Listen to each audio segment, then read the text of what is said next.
আমি আদৌ তোমাকে দি তুমি কোদো কাহারে। ছোট ভাই সে এখনো খোঁজে মামুন ভাই রে, বোঝো না এই ব্যাপারটা?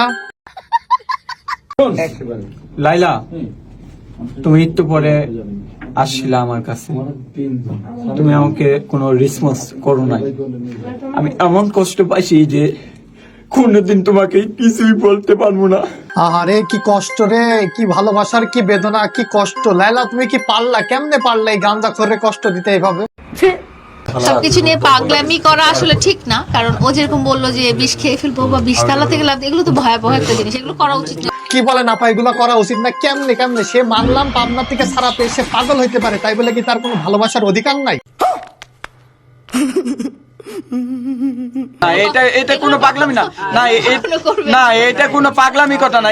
একটা ছেলে তোমাকে ভালোবাসে, তুমি এটা গ্রহণ করে নিবা অবশ্যই। অবশ্যই লালা, তোমাকে আমাদের এই গাঞ্জাখোর ভাইরে গ্রহণ করতেই হবে, কারণ তুমি যদি ফ্রেঞ্চ মাউনের মতো একটা টুকাইরে তোমার এক নাম্বার ছেলে হিসাবে গ্রহণ করতে পারো, তাহলে এর মতো গাঞ্জাখোরে কেন তোমার 2 নাম্বার ছেলে বানাইতে পারবে না? সঠিক বলেছেন। না পেলে বিশতলা বিল্ডিং থেকে বিশতলা বিল্ডিং কি ঠিক করেছেন নাকি? 20 তলা বিল্ডিং ঠিক করা লাগবে না, ওর আসল বাড়ি যে পাবনা মেন্টাল হাসপাতাল, ওই মেন্টাল হাসপাতালের নিচে 330 ভোল্টের কারেন্ট দিলে সবকিছু ঠিক হয়ে যাবে। আর আমি বুঝি না ভাই, ওটা তোর মার বয়সের মেয়ে হয়।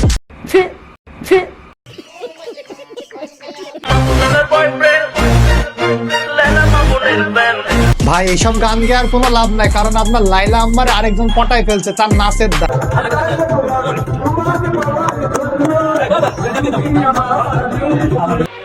আমি বিশ্বাস করি না। বিশ্বাস তো আপনাকে করতেই হবে ভাই, কারণ বাস্তবতাটা মেনে নেন, কারণ আপনার লাইলা আম্মাকে এই গাঞ্জা করে বিয়ে করার স্বপ্ন দেখে ফেলেছে। বিয়ে করতে চাই।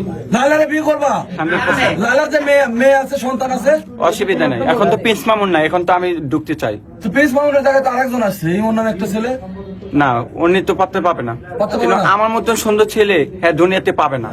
এটাই বাস্তব। হা হা হা, আই লাভ ইউ। আর হ্যাঁ, আপনারা সবাই পেজটাকে ফলো করে দিন।